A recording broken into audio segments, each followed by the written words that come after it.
Radio Network. Believe. And KFAN.com.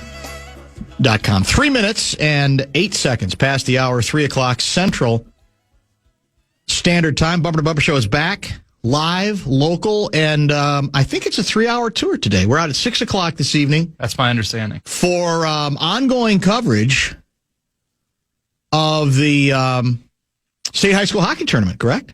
Yes. That's become a tradition. I think we've been out the last several years on Friday at 6 o'clock tonight. And we look forward, I think, to a very good broadcast up until then. Lots of good stuff to discuss. And we'll give you details on the uglydeck.com guest lineup in just a couple of minutes.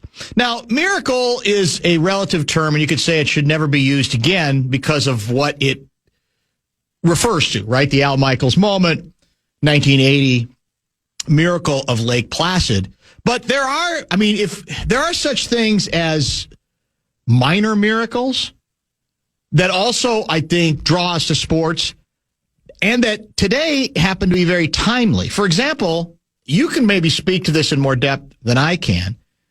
Common was telling me as he passed the baton between the noon to 3 program and 3 to 6 in this case, the Friday Football Beast, also known as the afternoon Aardvark, hosted by the a-hole in the afternoon. That'd be me. Brett Blakemore is in the producer's chair again today. So Class A high school hockey tournament, did Warroad just score like 3 goals in 8 seconds or something? It was like maybe a minute and a half. It felt like they were down 2-0 to who? Delano. Then they score 3 in a row for Mike Yo.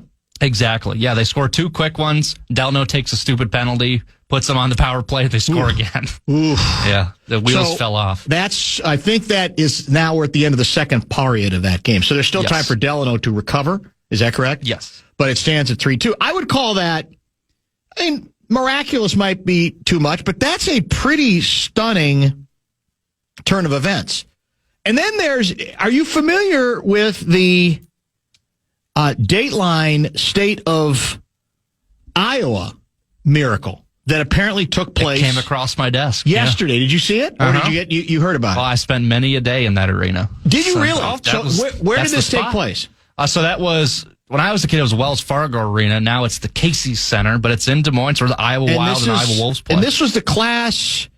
it's probably 5A. This was for a chance. It's listed here as Iowa Class 4A. Okay. A chance to advance to the 4A championship game berth. And I saw the video of this morning without knowing too much about the teams. I think the teams were Dallas Center Grimes High School against Norwalk High School. Okay? Yeah, that's 4A. And Norwalk is up 6 with less than a minute to go. Less than a minute to play. And Dallas Center Grimes sophomore Ava Smid scored 8 straight points inside the final minute of the game. Have you seen the video of it? Okay, you have seen it as well. I'm not sure. I'm looking at a tweet from somebody named Josh Reynolds. I never in my life, I repeat, have seen something quite like this. What an absolutely insane ending in this Ohio State girls basketball tournament. What in the world did we just see? So with about 40 seconds left, what's the name I gave you? Ava Smid catches an inbounds pass from a teammate, banks it off the glass for a quick layup. Then she picks off the inbounds pass, right? Gets the ball, putting it up again to tie the game. Then she did it again to give DCM its first lead of the game. 8-0 run in 19 seconds. Oh my mercy, what just happened? That's the announcer proclaiming it as Smid capped off a personal 8-0 run in the game. So DCM ends up, they hit free throws after a missed Norwalk jumper, so they end up winning by 5. Final score 47-42 in a game that I know on the high school level, we get craziness like this from time to time.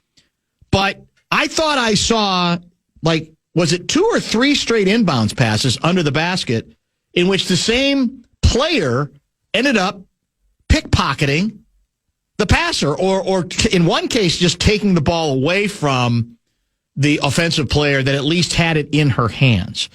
So I'm not sure. You could probably watch basketball for the next 50 years and not see a game that improbable, because I'm sure there have been other late 8-0 runs, maybe in the same amount of time or less, but you felt like it was the same play on replay that kept happening under the basket.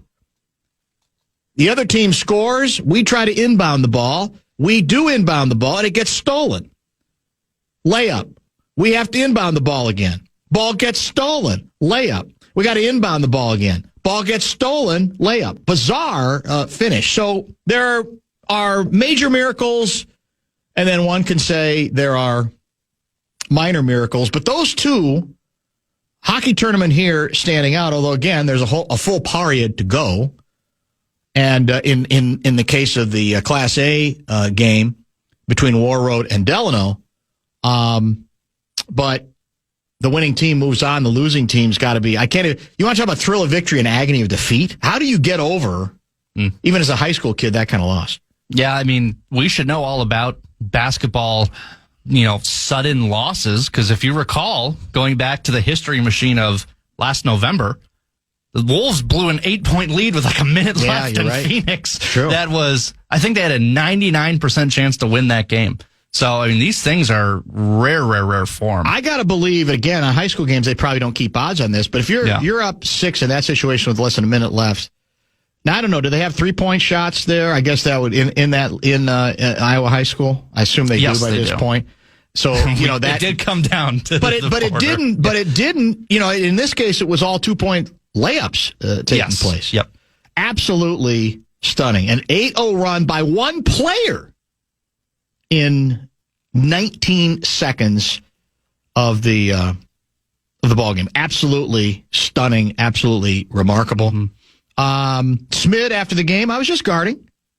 You don't want to let them get the ball inbounds. I was able to get some deflections and some steals, and then I was able to translate them to buckets. We never had a doubt that we were going to win this game. Come on. You had a doubt. Come on, Ava. You had a doubt. I know you're not supposed to say you had a doubt, but you probably had a doubt. But to her credit, she did all of that and more. I wonder, what are the odds that anybody listening to this program via the iHeartRadio app witnessed that game live? That's 4A. Is that the highest level, or is that second highest in Iowa? That's second highest. 5A is the highest? Yep. Okay. So how big are those schools? Norwalk and DC Grimes, They're still big, but they're not quite as big as when I went to school, I went to a 5A, and I think we had 2,000. Okay, so it'd be less. Probably 1,000 or 1,500. It loses something without watching it. I mean, we could play the audio. The audio's not bad, but the video's better because you sort of have to see it to believe what took place actually indeed did take place. Speaking of miracles, the Golden Gopher women's basketball team needed one and didn't get it. I was listening to Guardsy's call just as Common wrapped up his show. Our dream has died to advance in the Big Ten tournament. We lose. Will you look up the score? I think we ended up losing to Ohio State by 5. Saw it. 60 to 55. 60 to 55. Based on the call, on the radio call, I wasn't watching. It was a very uncharacteristic game for the Gopher women's team. They had, I believe, over 20 turnovers in the game, and that they are one of the best turnover teams in the country. I think they finished with 21, 22 turnovers. That's not going to work. So the Big Ten run ends early. We would have played top seed UCLA tomorrow afternoon. We're now out. The team's position in the postseason, the big tournament, is cemented. I mean, it's not like this means they're not going to get in. I guess what I don't know is whether losing this early, because they had a double bye, this was their only game in the Big Ten tournament, might unfortunately have them slip out of, top 16 status where you have a chance to have the first 2 rounds at home. I don't know how all those permutations work. I might even text Guardsy to see if he has any information on exactly that. But that game, by the way, you could hear on the Plus, correct? Yeah. The Gopher game. Yep. Gopher women's game on KFAN Plus. And then we got all kinds of hockey tonight on KFAN Plus for the AA. Yep, starting at 6. Yeah, and we actually have, if you want, we do have Fallness live on the call for this current game going on between, which you love making Fallness happy. And so what's that on? That's on our YouTube channel right now. That's outstanding. Yeah. So we got everything covered, including not just, the big schools, but the quote-unquote smaller ones as well. That's good. We may do that later, although I hate satisfying Fallness in any way, shape, or form. Does Fallness whine about the officials as much as Mike Grimm when he does a broadcast? If he called a Wild game, I bet he'd be doing it up and down. I bet you he would a lot, wouldn't he? Yeah. Or a St. Louis Park High game. school. Well, yeah, that's probably true as well.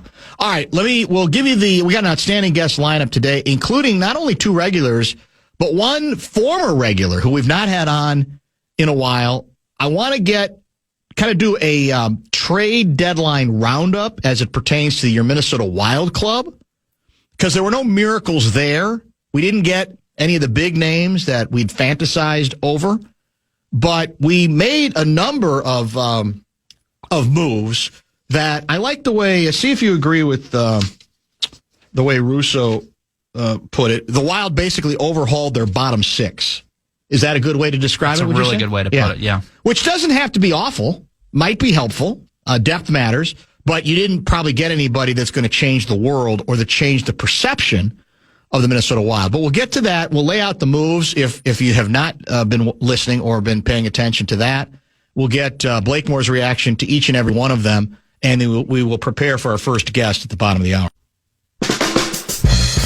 Yeah, you said it, Helby. The wait is over. The 2026 MSHSL State Boys Hockey Tournament has arrived, and we're bringing you coverage of every heart-pounding moment. Catch every semifinals game today on the FAN, KFAN Plus, and on the KFAN YouTube channel. It's all presented by James Hardy, the #1 brand of siding in North America.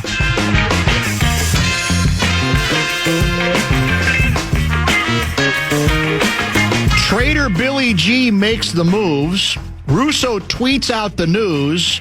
Wild fans less than enthused. Stars in 5.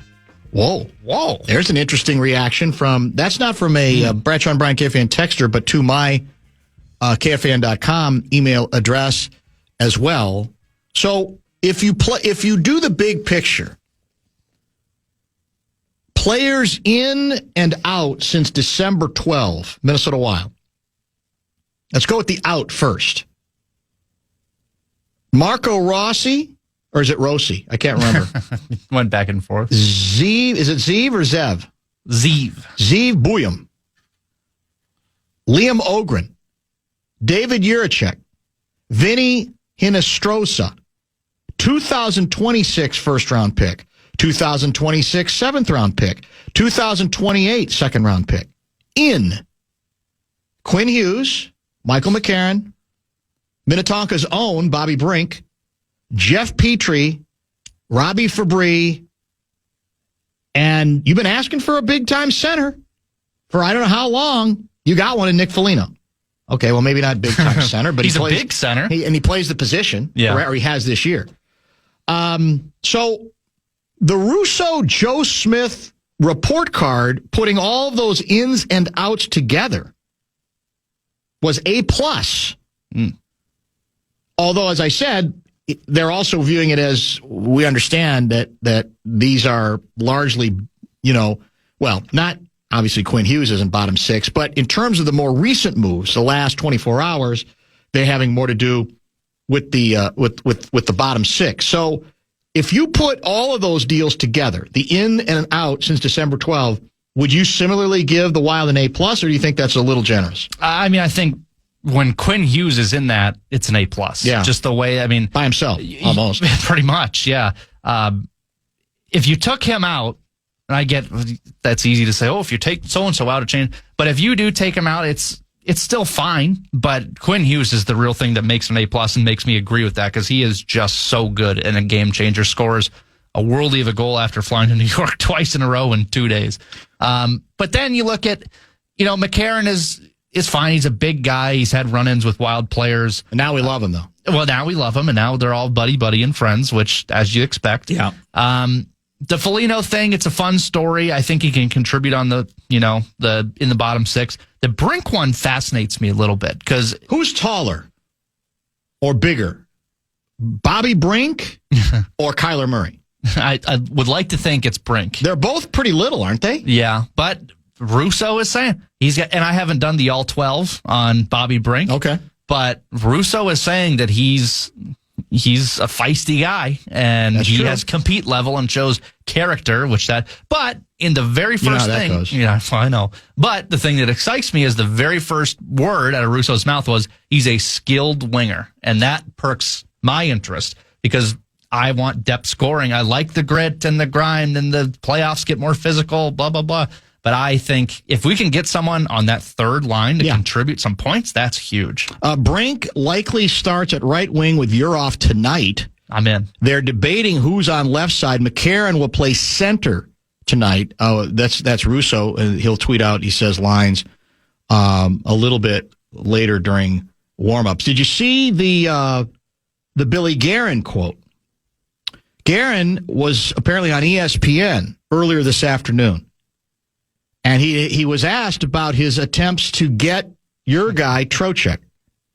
Quote, I thought winning gold with Chris Drury would have gotten me a little bit of a discount, but he wasn't in that mood. So, good line by Billy, but I think it is confirmation that the price tag was too rich, even for a rambler gambler like Guerin. Yeah, and they kept him he didn't too. get trade, right? Yeah, that's what I was going to say. So, he didn't get anybody. So that's the big thing is it's not like they didn't want to send him to Minnesota or he didn't want to come here. They weren't going to move him at all if they didn't get the price they were looking for. Godspeed to you, Rangers. So I think just put out yet another social media post that they're going to blow up the whole thing. So if you want to wait, good for you, and we'll see you in the summer. But I don't know, just the idea of the top line being Kaprizov's line with Zuccarello, the second line being a lights-out Johansson, Boldy line with Eriksson, and then you get a third line that could be Brink, Urov, and Fabry, maybe. That's some three good scoring lines, and then you're going to Which we haven't always had. No, and then you're going to get the McCarron, Foligno line, potentially, or something, right? Down on the fourth where they're just going to let's play. All right, let me get your reaction to a very controversial but accurate Brandon Molesky tweet. Okay.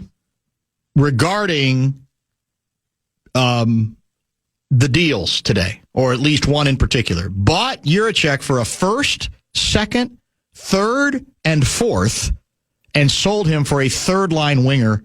Yuck. Now, he's 100% accurate. We talked about Juracek before, right? Yep. And how much they gave up, and it wasn't taking. That's undeniable. But this gets into the age-old debate. It's true what he wrote. It's undeniable, and it has to be part of the ledger when you evaluate Bill Guerin as general manager. But at some point, is your job to continue to cling to the notion that, by God, we gave up a lot, and that's because this kid, he's going to work out and be big time? Or do you go, we blew it? I don't see it. I misread something, or I didn't properly evaluate here. So I know if I trade him, it's only going to be a reminder for what I got. It's going to be a reminder of how much I gave up. So you can go with, well, then that's a reason not to do it. But are you better off at some point, in a sense, acknowledging the blunder and saying, let's try something else? Even if I know I'm reminding everybody about how reckless this deal ended up being on the front end. It's the textbook sunken cost fallacy, right? It's like you've made a bad deal, and when that deal was made, I mean, you would read the guy's hockey sense is not all there. He's not the best skater in the world, and you're like, this is who we gave up a first round. Now, granted, I think one of the picks, the first rounder was the pick itself. But I think Damon Hunt was involved in that, who they ended up getting back anyways, or it may have been a different defenseman, but they ended up coming back to Minnesota regardless. But even if it was just the first rounder, it's too much. A guy who barely could crack the lineup, and they didn't really, once they got him, they're like, this really wasn't what we were expecting. So, yeah, it's good that you don't fall any more into the sunken cost, just get rid of him. But it's probably the worst trade in Bill Guerin's tenure. I think that's, I don't know if he would acknowledge that, but I think it's pretty much demonstrably true. The beauty of it for him is he's made a lot of other moves, and the mood about this team is very good. If the mood was more middle of the road, I think you'd get more anger about it and more discussion about it. It's harder to get past it. Mm-hmm. But if you have a body of work on the basis of this team up to this point this season and the belief that this thing might go someplace, there's at least a chance it can go someplace, then I think it's easier to say, okay, yeah, blew that one, but look at all the other stuff that is indeed being done. Bradshaw and Bryant KFAN text line is open at 646-86. I will say, though, there's still nothing wrong with the observation. I think you still need to know that, okay, we got the legal pad down, good, bad. This would be under the classification of bad. Now, if he ends up being a better than expected player, then maybe even that can save it to a large degree. But I don't think there's anything wrong. It is a sunken cost, but guess what? The Herschel Walker trade was a sunken cost, but it's still worthy of conversation for being how putrid it was. And I'm not comparing that deal to the Herschel Walker deal because there is only one Herschel Walker deal. Speaking of Herschel Walker, how about a all-time great Vikings running back next? Not named Herschel Walker. He really was an all-time great here, but Robert Smith was. Even though somebody has described him on X as way better than mediocre. Do you want that on your tombstone? Way better than mediocre Robert Smith, who's making waves via X regarding some of his tweets on the Vikings quarterback situation. We'll get into all of that and more with him next.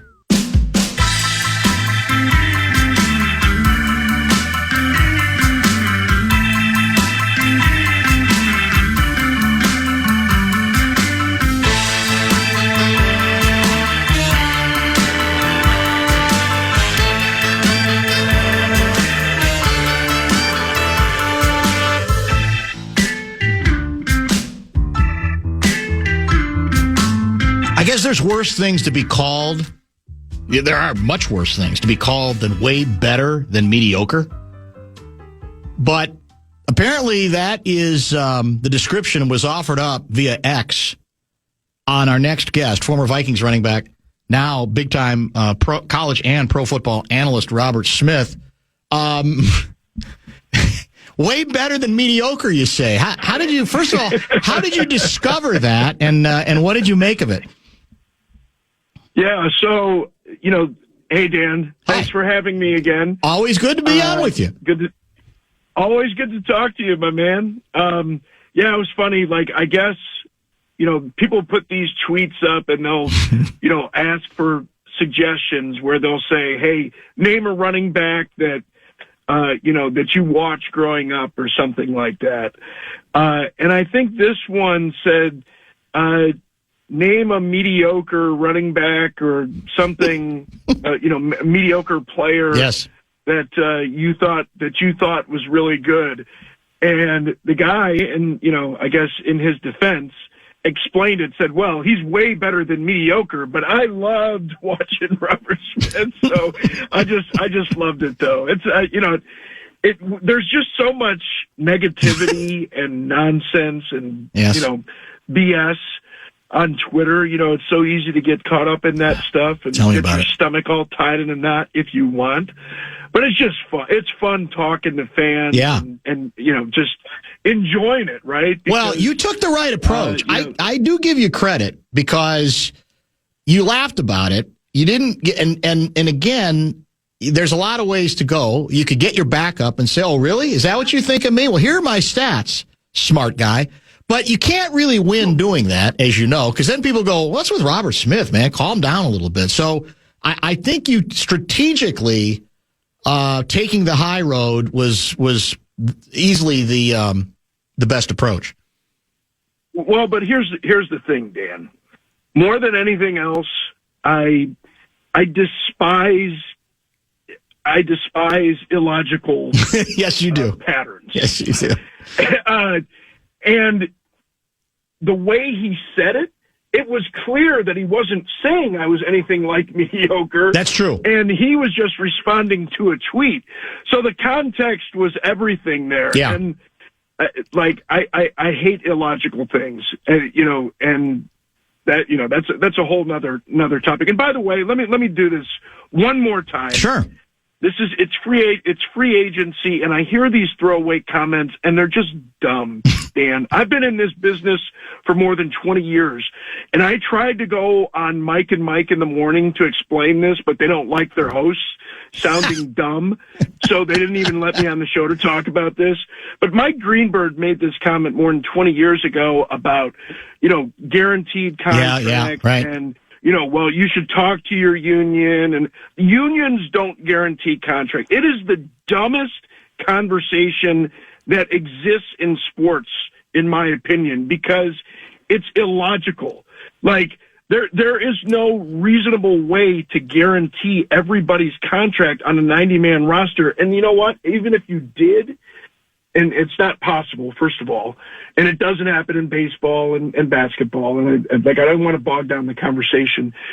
But even if you made an owner guarantee every deal or a GM guarantee every deal, all they would do is say, fine, we'll just give you a shorter deal then. Like, it's just such a dumb thing that gets repeated so often that people believe it's true. Well, nuance died a long time ago, Robert Smith. You know that as well as anybody. And so that's a battle, and I know you've been fighting that particular battle on guaranteed stuff for a long time. By the way, I wonder if nuance had way better than mediocre on its head.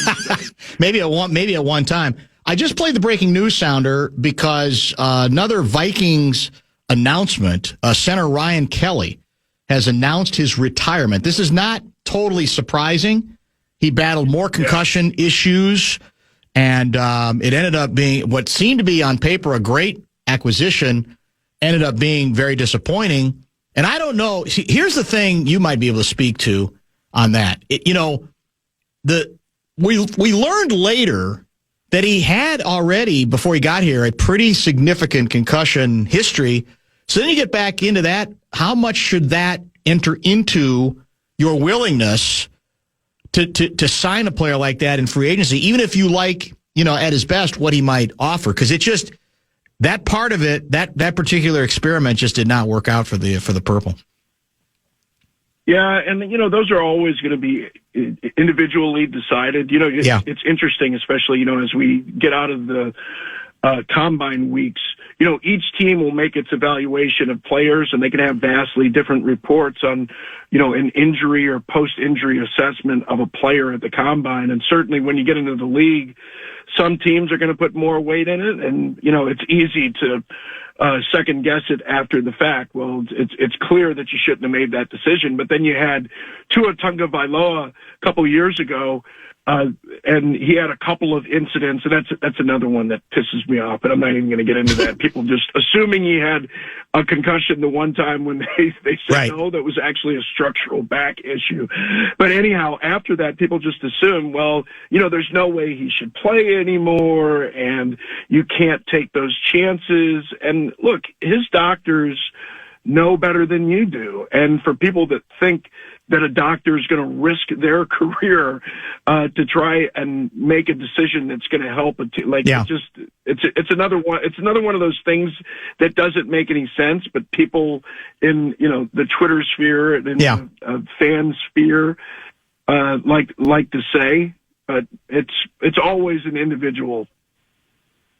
Well, and the unfortunate part, again, regardless, is now again the Vikings need a center. As it turns out, the Bears do too. But it's the interior part of the Vikings offensive line has been an ongoing issue for this team, and a team that has some significant salary cap issues. They are improving them, I guess, because of some restructuring. That's another, I guess, thing, another challenge going forward that you have to somewhere, I assume, either find a center or believe in one of the ones that you've used at the position.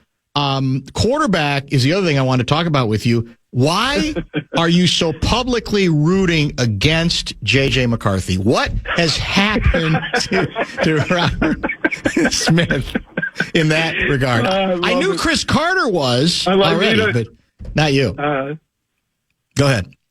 But so I can't tell. Is that sarcasm? Well, it's sarcasm on the basis of it's my attempt to give you a chance to also, speaking of X, talk about what you tweeted and the way some McBobos, as I call them, the McCarthy fans, seem to take offense or seem to assume that you were taking a position on the quarterback position.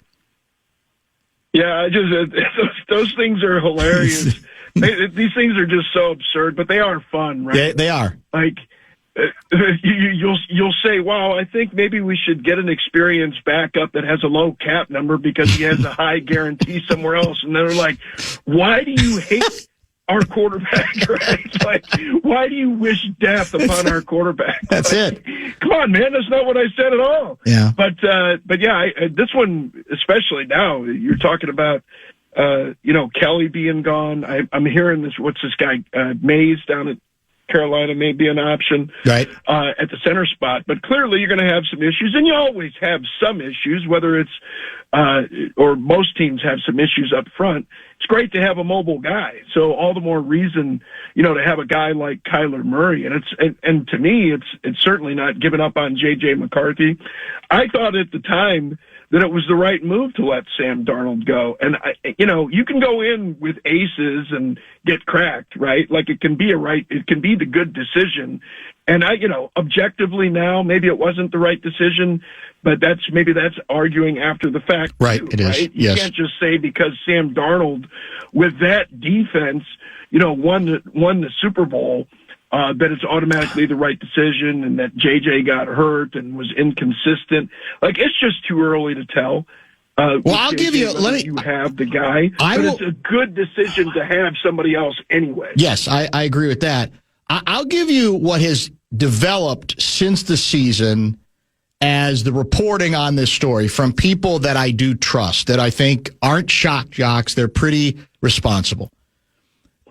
Apparently the belief the Vikings had after last season was, all right, it's not going to work on Darnold because for all the obvious reasons, we do not want to give him 3 years, $100 million, whatever he ended up getting.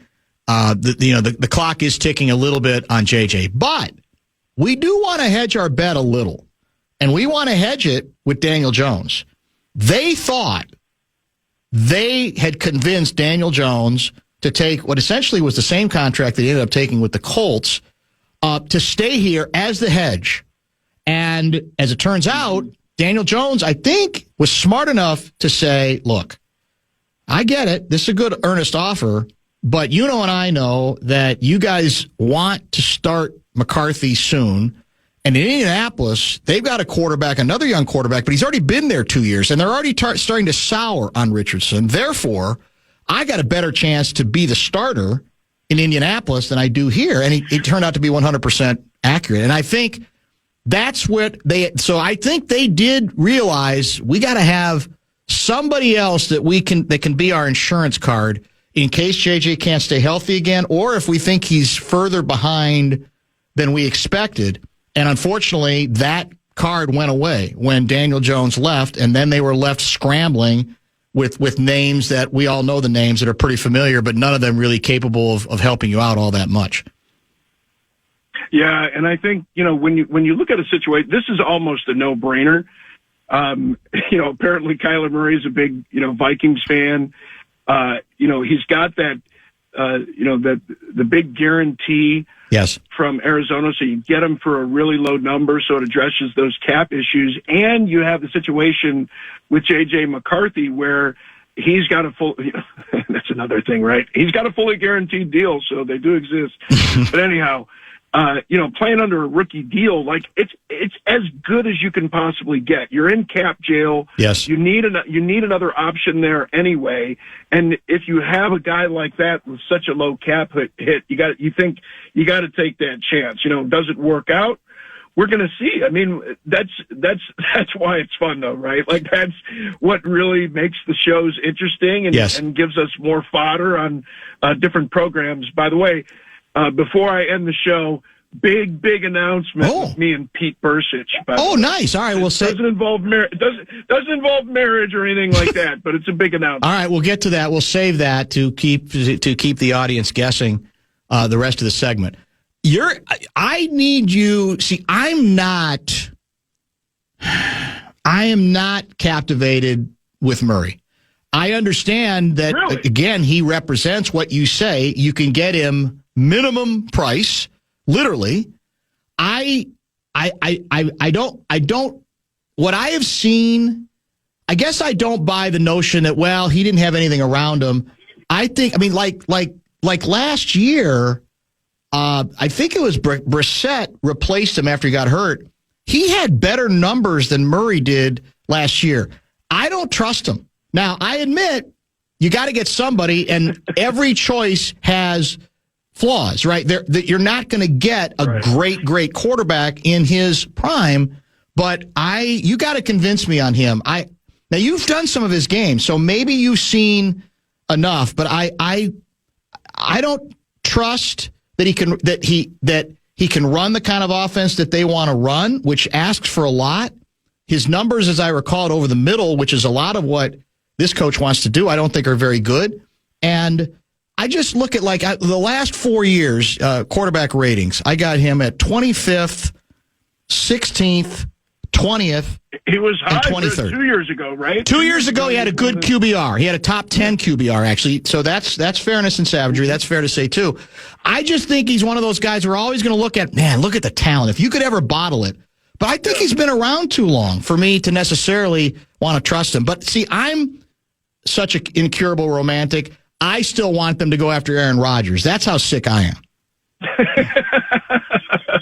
Why in the world would you want to do that?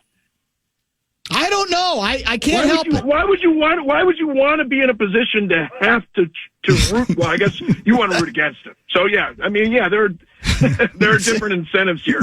You want to root against him. No, but you want Aaron Rodgers there. Yes. I want the story. I admit it. I just think it would be just like when Favre came. It was such a hellacious story, and no one knew how it was going to come out. And it came out really well the first year, not so well the second year. And I get it. You look at some of Rodgers' numbers; they're not that much better than Kyler Murray's. But for some reason, I still have this feeling if you put him with JJ and you put him with this quarterback coach, I don't know. Now there's no sign they're interested at this point. So it's moot. Yeah. And I don't know. I mean, who else is out there? Geno Smith doesn't excite me either, although some people think he was just a victim of a bad team. I like the guy behind Purdy, but you might have to give up too much. Mac Jones, you might have to give up too much to get him. And then there's Kirko. Cousins is still there too, so I don't know. Yeah, but I mean, when you look at Kyler Murray though, and the fact that he's 28 years old, true, and the fact that you're going to get him for such a low number, and the possibility that he could be your guy, right? Like he could be the franchise guy, and what you avoid is having to pay JJ McCarthy market after his rookie deal expires, right? So you get the best of both worlds with that. But I understand it, and thank you for admitting it. And there's nothing wrong with it. No, there's nothing wrong. It's a good debate. Loving what the story would be with Aaron Rodgers, but please, I had to root for Brett Favre, who I had this visceral hate for before he went to Minnesota. And don't make me do it for Aaron Rodgers. I just don't know that you don't think you could rise above that? I'd be lying if I said I can't do it, but it would take every bit of strength. No, that's honest. That's very honest. And there are a lot of people but I said to fans who's told me the same thing when Favre came, I said, I'm telling you, if he turns it, you'll find a way. And obviously that first year he was terrific until he wasn't, threw across the body. We know all that story. Here's the other thing, and this speaks once again to the McCarthy part of this thing, because there are people who believe that if you bring Murray in, he's the starter, period, full stop, for this season.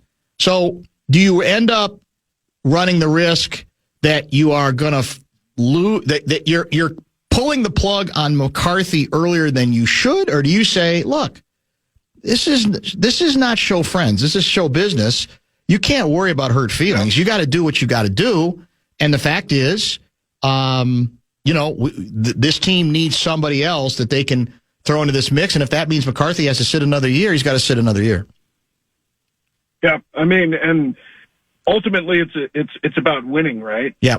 And that's why Kwesi isn't there now, right? And that's part of the reason. That's true. And if the decisions that you make don't end up getting a team where they need to be, then, tough, right? That's the business. Yeah.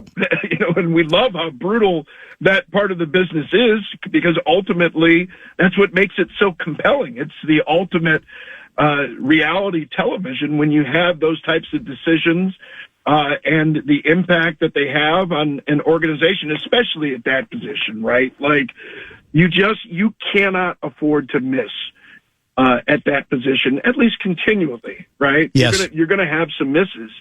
But I think if he's there, if you think that he's automatically the guy, then, maybe you have moved on from J.J. McCarthy, because at least I would think that they would believe in what they've seen from J.J. McCarthy. If they really believe that he's the guy, and if they really have seen the development, that Kyler Murray coming in is just going to motivate him, and it will truly be an open competition. Let me ask you, I don't know if we talked about this during the season or not, but I'm curious to get a former player's view on this, because we talk about this stuff, and we've been in locker rooms to visit them. We've not been in locker rooms because we were part of that culture. So one of the things that developed over the course of the season with JJ was stuff like, on game day, I'm a different person. There I'm number 9. And he had this alter ego. And he would talk about these sorts of things from time to time that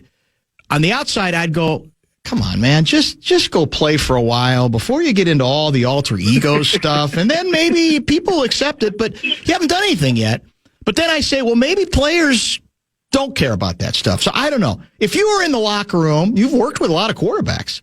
Would that kind of stuff, would it kind of put a something in you and go, man, I don't know, man, it's that doesn't give me a good feeling? Or do you think it's much ado about nothing, that sort of peripheral stuff? There's some interesting context here. So Daniel Jones got that transition tag. Yes. And the last guy to get the transition tag, 1996 Atlanta Falcons, was Jeff George. So Jeff George was a guy that I played with. Yes. And we absolutely loved Jeff George. We loved him. Coaches hated Jeff George. I swear, may he rest in peace, but Denny Green could have strangled him. I believe he very well would have strangled him. Yes.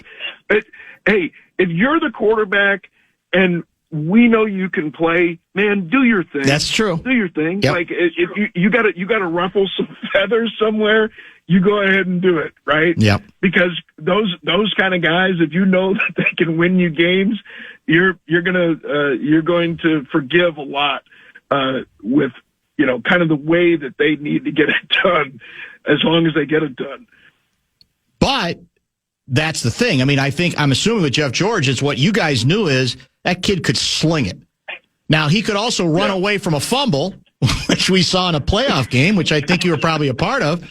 That was probably one of those moments Denny wanted to strangle him. But I think even that, I don't think JJ has proven yet that that's where he is. So, again, I always have felt, I think you do too, he deserves more time. I don't think you can say, whether it's here or someplace else, that he should not have more time to figure out what he can be, right?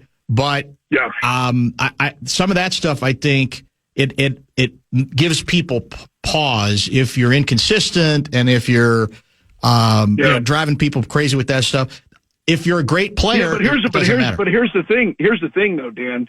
Like, they're around him every day. They're around him in practice. True. They see what he does in practice, and what happens in a game. I mean, there are so many other variables, and I'm not trying to make excuses for him, but there are other variables that players know the reality, especially when they're watching the film, right? And they see, hey, well, we see that this guy missed this block, and so you couldn't step up.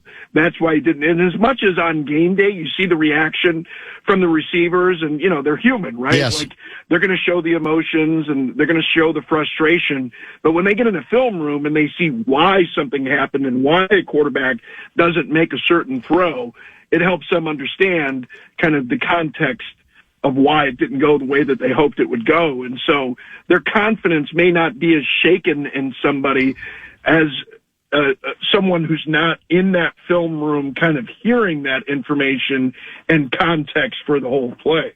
Is it fair to say you would rather the Vikings get Kyler Murray than Geno Smith? If those end up being the viable choices for the same reason, right? Low contract because they're getting paid out or bought out, and you don't have to worry about paying them a lot of money. Like that one's not even close for me, and that's not an insult to Geno No, Smith. Doesn't have to be. But it's just not even. It's just not even close to me. You're talking about a 28-year-old guy, the way that he can move, and look, I've had, we've had the opportunity to call some of his games, Yep. and yes, he's given up on some of the plays early, but we've seen this from Kevin O'Connell before, kind of the way that he works with guys and the way that he can get some things out of guys, and just the simple matter of time and maturity and development. I just think that he's a better player and a more mature player than he's been in the past. And Geno, I don't think physically he doesn't have definitely what not. you would want. And you want and as mobile as JJ is, he's just not Kyler Murray, right? Like there just aren't guys like that. But he's also got injury issues. He's had difficulty staying healthy too. Lately, the last few years, he had, 3 of the last 4 years. I get that part of it, but I'm just saying, like, the explosive part of it and the element that he brings that other people just don't have and can't recreate, that extra bit could be the difference, right? Yeah. That ability to escape just that one extra time. But you know what? The ability not to be able to see right over the middle on one of those, third and 11s, that might be the difference too. That's why it's fun to talk about. Texters from the 763, this is Steve from Andover. I admire Robert Smith more than many running backs because he ended his run before he was injured or the team didn't want him anymore. That's pretty good on the tombstone too. Do you like that on the tombstone? Better or worse than way better than mediocre? It's not as funny. It's not as pithy for sure. And I'm sure is the injury history. Yes. The first 4 years in the league, banged up as much as I was. Last 4 years, mostly healthy. But my last year was the only season that I didn't miss any games, and I still needed knee surgery. That's right. I remember. Yep.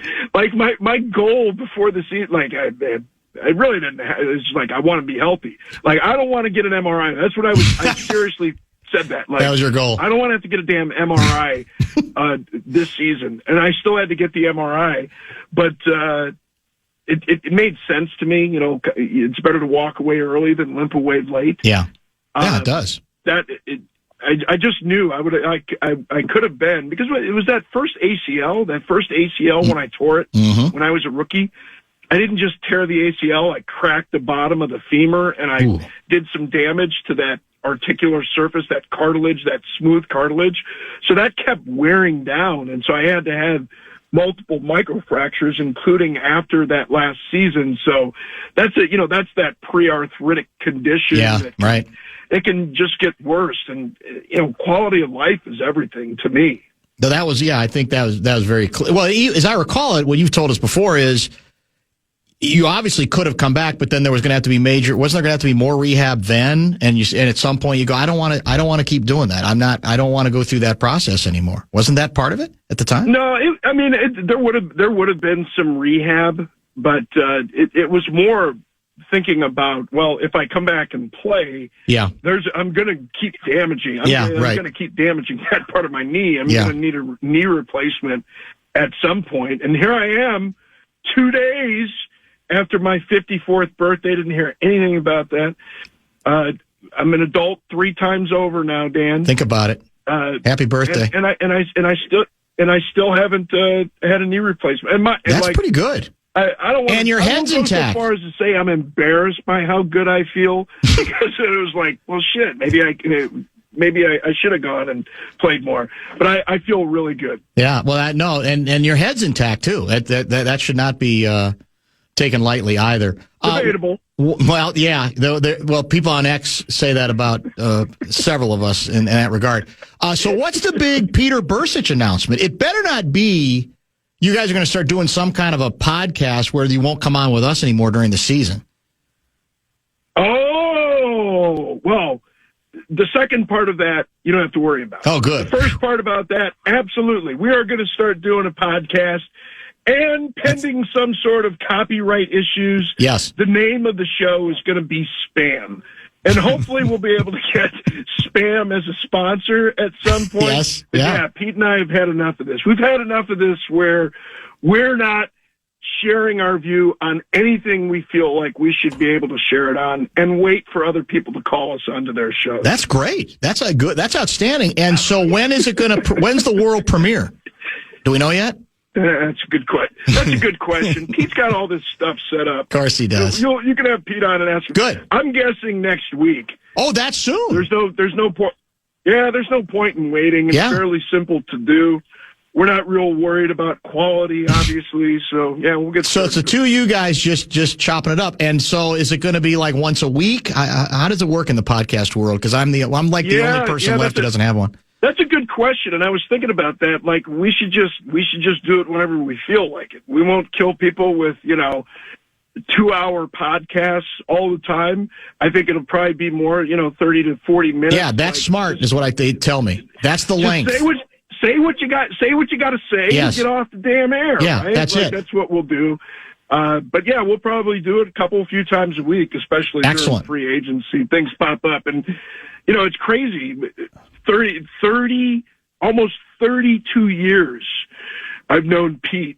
So we've got a lot of stories to share. Yeah, I'm sure over the years being in the locker room and all that stuff. I'm looking forward to that. The key, they tell me, is you can't do a podcast or two of them one week and then skip 2 or 3 weeks, and then that regularity. You can overdo it, but that you got to have a fairly regular schedule if you want your podcast to take hold. That's the only advice I've heard, for whatever it's worth, is don't let it disappear for 6 weeks and then you come back for 3 and then, that kind of thing. That's what drives people crazy.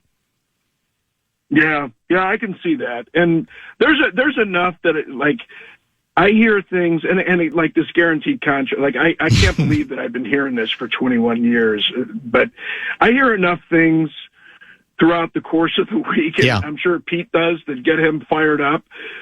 We'll have plenty to talk about. Yeah, no question. Well, like I said, as long as we can still get you on, and him on occasionally too, that'd be great. Because it occurred to me, like, it's been way too long since you've been on. On the other hand, I think it's good to take breaks sometimes, because I probably bugged you too much. So there's probably a happy medium in there somewhere. So, No.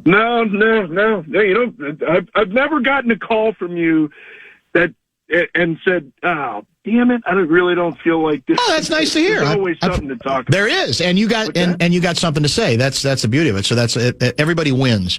All right. Well, we will look forward. We'll plug it as much as you want. Text me details when you get closer, and be glad to plug the podcast. And we'll have you on again very, very soon. Sounds good, my man. Thanks, man. Be good as always, and happy belated birthday. Thank you very much. You can say happy early birthday, too. That's also true. Be good. All right, later. Robert Smith. Always good to catch up with him. We've got Ben Gessling in about 30. We've got the redoubtable Lavelle E. Neal III at 5:30.